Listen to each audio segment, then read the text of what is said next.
Good evening. Welcome to North West Tonight with Annabelle Tiffin. Our top story. A police watchdog rules that the murder of a college student killed in a case of mistaken identity could have been prevented. It follows a long campaign by his father. The families that are left with this ripples of trauma forever, and every day is a reminder of what you've lost. He's long argued his son's killer should have been arrested previously after his DNA was found on a handgun. Also tonight, Liverpool businesses speak out as an end to free evening parking looms. Celebrating the best of Rochdale, we meet the town's first ever poet laureate. And it looks like the cows were enjoying the sunshine today, Juliet. Thank you for this glorious photograph. How are we doing for the weekend? I tell you what, I've got mostly good news, so join me at the end of the programme. I'll give you all the details.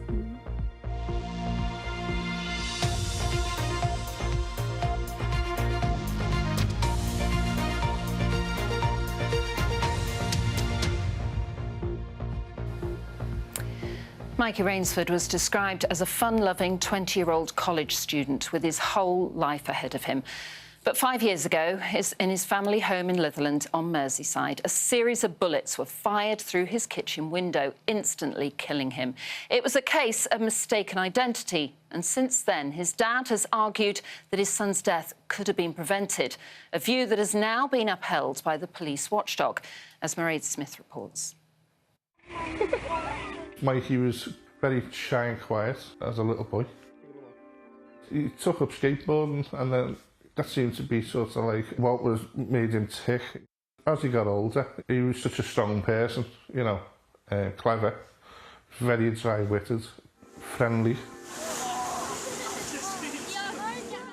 It's just over 5 years since Michael Rainsford lost his son. Since then, he's fought for acknowledgement that James Foy, who killed Mikey, should have been arrested after his DNA was found on another gun months before the fatal shooting. There seems to have been an opportunity to arrest James Foy in the weeks and months after his DNA was discovered on the gun. But for whatever reason, they didn't. And that left James Foy at liberty to murder my son. Now the Independent Office for Police Conduct has upheld his complaint. Merseyside Police say they're still considering their formal response to the IOPC report, but they say that prior to Mikey Rainsford's murder, they didn't secure a DNA profile sufficient enough to arrest James Foy or to take the matter to the CPS for a charging decision. The IOPC have concluded that an arrest should have been made in light of the evidence that was available, and delaying Foy's arrest then allowed for a series of events that has resulted in the death of the complainant's son. I'm very happy with the IOPC and what they've done. But, you know, you don't give up on your kids. That's the bottom line. Somebody's got to look at this and say now that, well, somebody was murdered, somebody... In theory, you know, that death could have been avoided. This all could have been avoided if somebody was possibly doing the job properly. James Foy was convicted of possessing that earlier gun. At the same time, he was convicted of killing Mikey Rainsford, an innocent young man killed in a case of mistaken identity.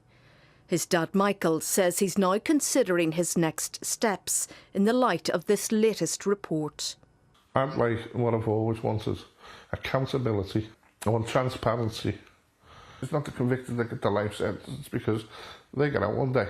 You know, it's the families that are left with this ripples of trauma forever. And every day is a reminder of what you've lost.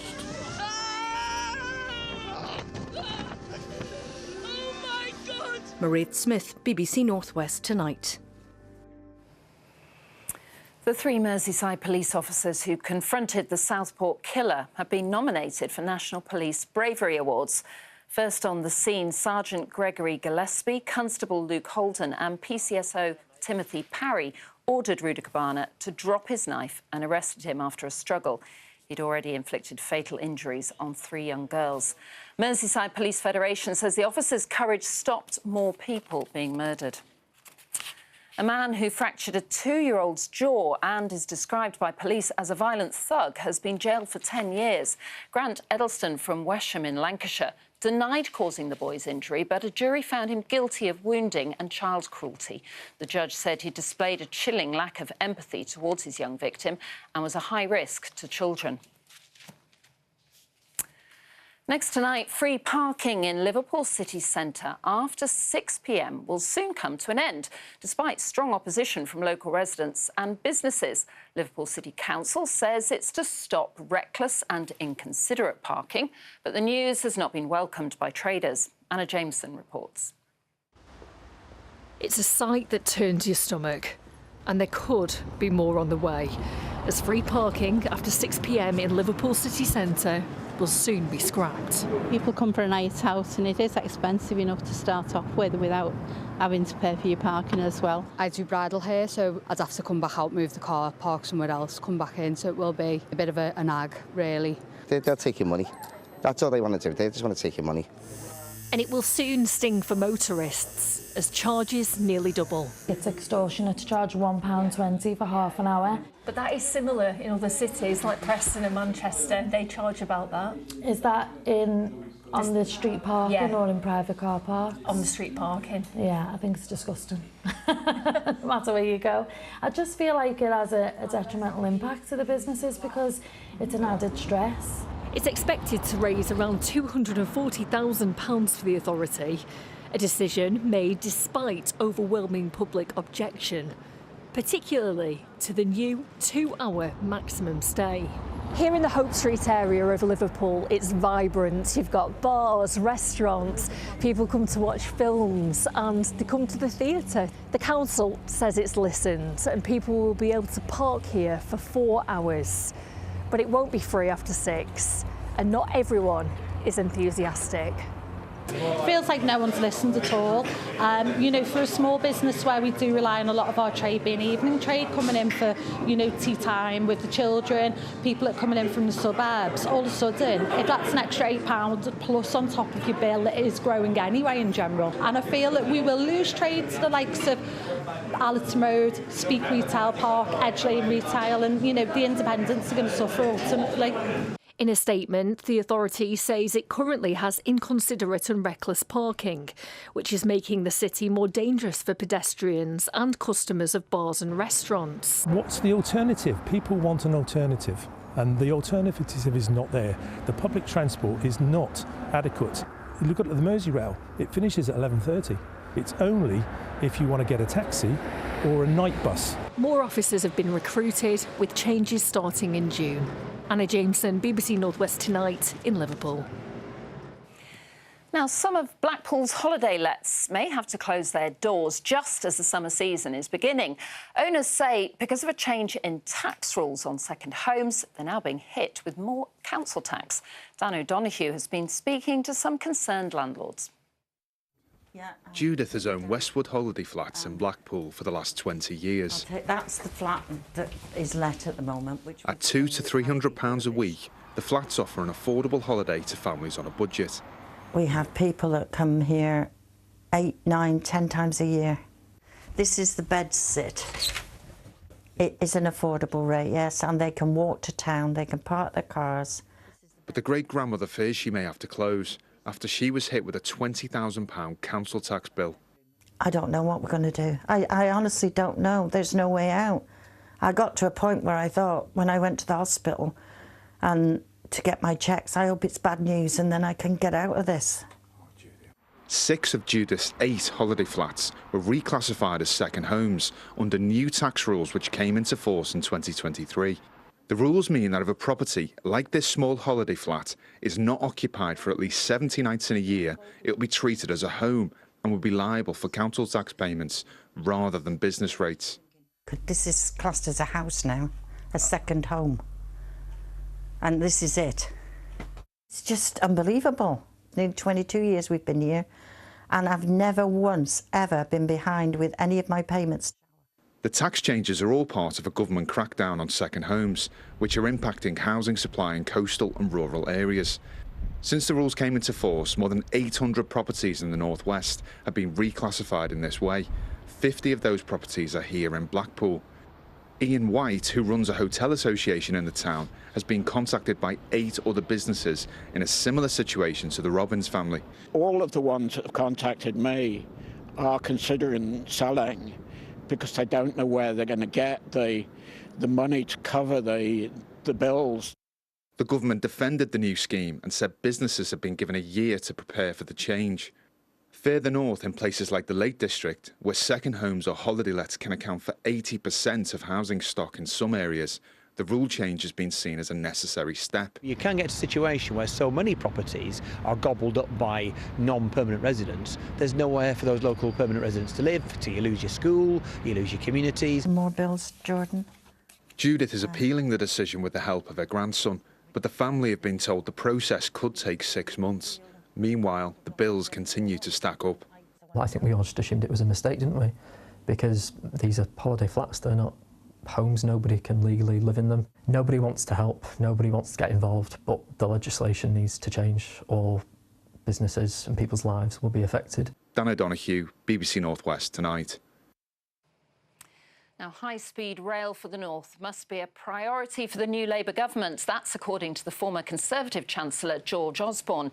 He told me that the Rachel Reeves should revive projects linked to the Northern Powerhouse, which was his baby when he was in power. He also told me he thought the Tories and Labour would remain the dominant political parties, despite Reform's recent successes. The Northern Powerhouse, a dream to create an economic rival to London, connecting our big cities through transport, giving us a voice through elected mayors.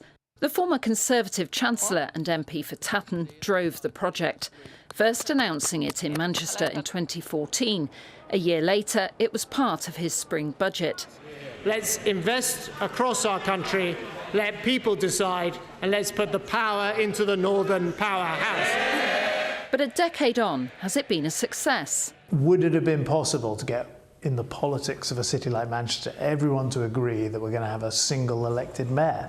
That seemed impossible at the time. So that's been a big success. And then there have been big investments in Manchester, like the Graphene Institute at the university, the Factory Cultural Centre, the Royce Institute, which is about engineering. But the failure, he says, was in those transport links to drive forward the northern economies.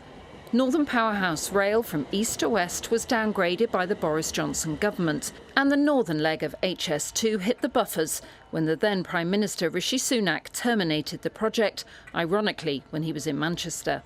Did he let the people of the North West down when he did that? Well, I think it was a really bad decision, and I said so at the time and I'll say so again. I think those two things, have been big missed opportunities, and a succession of governments that came after me said they were going to do them and haven't, and I guess now the pressure is on the current government to deliver. Next month, the current Chancellor, Rachel Reeves, will deliver her first spending review settlement. What does the man who once held that post want to see in it for the North West? I think I'd be doing two things. I'd be really prioritising that east-west link.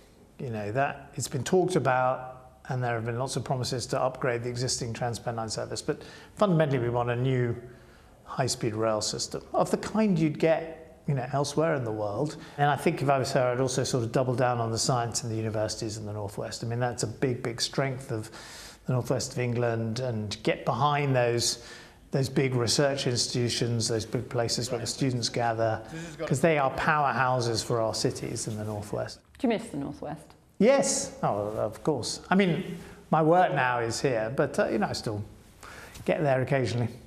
There's not many Conservatives left there now, MPs. We've got 3. The Conservatives had a pretty torrid time in the local elections as well. Are they doomed? When I started off in politics, there were very few Conservatives in the North. People said, there may never be another Conservative government, and then we've just had like 14 years of a Conservative government. And there were loads of Tory MPs in the north of England, and now, of course, it's shrunk right back. So I'm really sceptical of anyone who says there'll never be another Conservative government, just as I was sceptical of people who said a few years ago there'd never be another Labour government. Although there are challenges, Reform, Liberal Democrats and so on, I think you're still likely to see those two parties as the dominant forces in British politics, even if they're both having a tough time now.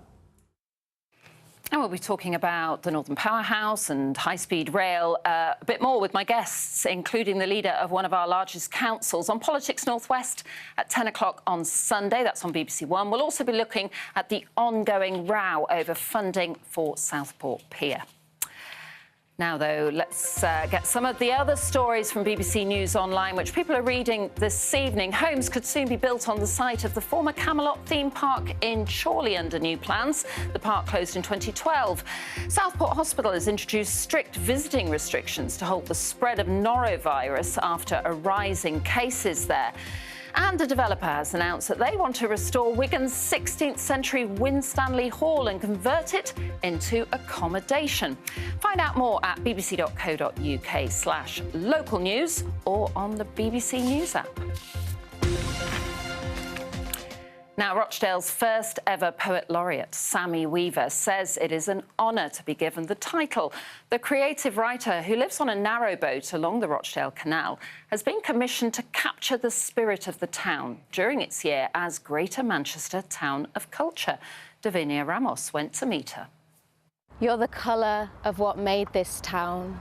Cotton, coal, the gold of a sari halos your eyes. The poem Sammy's reciting is inspired by Rochdale, which makes her the ideal choice to be the town's first poet laureate, a role she's proud to have. It's amazing. I feel really chuffed to have the role. It feels lovely to kind of bring my passion for creative writing and poetry to the communities of Rochdale and to celebrate Rochdale. After completing a creative writing course in Manchester, Sammy bought a boat and moved to the Pennine Waterways, where she's lived for the last few years. Living on the narrowboat on the Rochdale Canal, it's a lovely way of life. A poem that comes to mind that I've written from kind of living on the Rochdale Canal is one about water bats and getting up onto the moors as well and looking down on Rochdale and seeing what, you know, Manchester in the background. Over the next year, she'll be going into schools across the borough to lead workshops and encourage young people to give creative writing a go. Rochdale is the birthplace of the cooperative movement, so the co-op, so giving voice to the people. I'm going to run 20 workshops with local schools, and we'll really go to them and ask them what they want to explore, which hopefully will give them a step into a kind of whole world of poetry and making it a career, because a lot of people perhaps don't think that being a poet is even a possibility. Waterbat, this is her dominion, half-light cumuli of flies fussing inches above their reflections, her low figure-of-8 flight path of decisions and indecisions. Sammy's appointment as Poet Laureate is part of a special lineup during Rochdale's year as Greater Manchester's Town of Culture, and she'll be working on more poems to celebrate Rochdale and its beauty. Davinia Ramos, BBC Northwest Tonight in Rochdale. She'll have lots to write about, won't she? Right, let's get on to sport now. Ian is here. Ian, Man United, they haven't had the best season in the Premier League, have they? But they're into another European final. They're Bilbao bound. And that's not that easy to say. And you said it. I wrote that as well. Yeah, they've looked poor for a large part of the season, as you know. But they always seem to be able to crank it up when it comes to the Europa League, don't they? It's amazing. And it was this man here, Mason Mount, who was at the heart of it, really, as United beat Athletic Club 4-1 at Old Trafford in their semi-final second leg, which made it 7-1 on aggregate, following that stunning first leg win in Bilbao last week. So now they're into the final, which, if they win, will mean they'll qualify for next season's Champions League. And we managed to pass. I think we deserve, if you look at two games, playing Champions League next year is that feeling that we can change things. Years, which has been our banter era, as the kids say, we've still lifted quite a few trophies towards getting back to the very top. And a manager like Ruben Amorim I buy into what he's trying to do, and I think this could help him massively. I hope he can do it. There are just over 49,500 tickets available for the final on Wednesday, the 21st of May. United and Spurs are each allocated 15,000 tickets each, so they'll be like gold dust, won't they, really? Well, United host West Ham in the Premier League on Sunday. Everton, Man City and Liverpool also play over the weekend. Meanwhile, Stockport County are in League One playoff action tomorrow lunchtime as they look for a third promotion in 4 seasons. They're at Leyton Orient for the first leg of their semi-final, hoping to continue an 8-match unbeaten run that led to them finishing 3rd in the table. Playoff games are sort of the biggest games of the season. So, yeah, stressful and exciting, but obviously when you've been through it before, you sort of have different experiences you can use, and hopefully that'll be helpful this time around. The second leg takes place at Edgeley Park on Wednesday night. Hopefully we'll be filming around the ground for that. So Stockport have their eyes on a Wembley showpiece, as do Warrington Wolves and Lee Leopards. The clubs meet in a Rugby League Challenge Cup semi-final that's live on the BBC on Sunday afternoon. This was Warrington's quarter-final win over St Helens last month, while the 2023 winners Lee overcame Wakefield Trinity to book their place in the semis. What a match it could be in a couple of days' time. Well, Sale Sharks play tonight at Leicester Tigers in Rugby Union's Premiership, second against third there. In cricket, Lancashire haven't had an amazing start to their County Championship Division 2 season. Today was day 1 of their match against Northamptonshire. Lancashire bowled out their opponents for 238 in their first innings earlier this afternoon. This was the final wicket, Josh Bohannon with that catch. In response, Lancashire were 119 for 3 a short time ago. This was Keaton Jennings on his way to making 41. Very kind of you to say. I do like to hear a bit about Luke Littler, but also about Luke Humphreys. Well done to him as well. Thank you very much, Ian. Speaking of Kay, the weather's been gorgeous today. It's like spring has come back again, and it's going to get warmer. Yeah. Hotter, humid, there's a small chance of a thunderstorm, and then a lot of settled weather next week. Boom, there's your weather, done. Okay. It's been a gorgeous day today, hasn't it? Much warmer, much sunnier than we've had the past few days. Lovely photos came in. A lot of Ambleside and Cumbria. Helsam sent this photograph in, beautiful, and a lot of contrails from in Poynton this afternoon. Beautiful photograph, thank you for sending those in. If you want to join me on socials, you can send photos that way, or better yet, become a BBC weather watcher. Get your pictures on the telly. Now then, so, like I said, this weekend, if anything, it's going to turn hot and humid. Temperatures are on the rise. Now, for most of us, it will stay dry. We've got that heat rising, humidity rising, brings with it the risk of thunderstorms, all courtesy of a low-pressure system that's really being a bit tricky. It's pushing up from the south. We're right on the border, so we are dominated by high pressure, a lot of settled weather. This low-pressure system, though, that's what could trigger some showers, potential thunderstorms late Sunday and into Monday as well. But even when they do come off, not everyone will see them. Technically, they are still showers. Certainly none of those out and about at the minute. A fine end to the day if you are enjoying late sunshine. It stays dry and clear as we head overnight tonight with a light breeze, and it'll be slightly milder than it was last night. Temperatures between about 4 and 8 degrees. So a lovely start to your day tomorrow morning. Lengthy spells of sunshine from the word go, blue skies. But as we head towards the middle part of the day, we'll just start to get some fair weather clouds bubbling up. Now, we will stay dry and the winds will stay light and the cloud will be well broken. So a pleasant day. UV levels high. With temperatures reaching 22 degrees, you really do need sun cream on. And pollen levels also high. So hay fever sufferers, you will need your antihistamines. A perfect start to your day, Sunday morning, a milder start as well. And now, as we head towards the middle of the day, we start to get cloud pushing up from that area of low pressure. So I think for the Isle of Man, cloudier skies towards the end of the day. Some showers start to push up to parts of Merseyside by the end of the day. And this is that feature that's going to then push up as we head late Sunday and into Monday as well. But like I said, few and far between. Check the temperatures, though.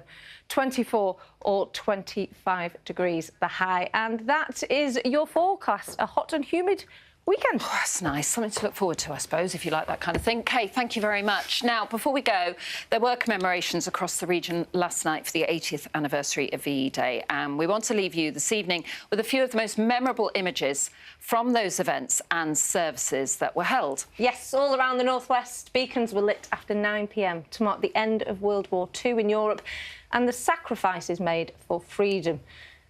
Beautiful pictures. Yeah.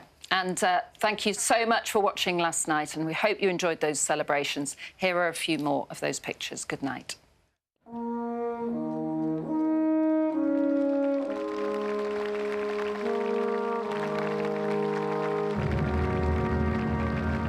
I was a filing clerk in the ATS. I just feel that I was doing a job of work.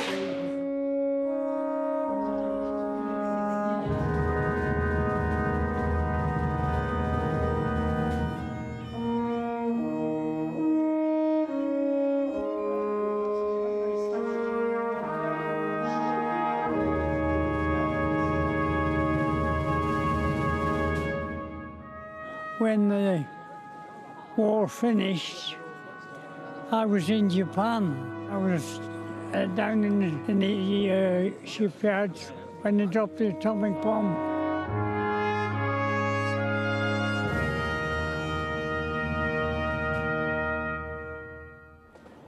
It's just a wonderful day, actually.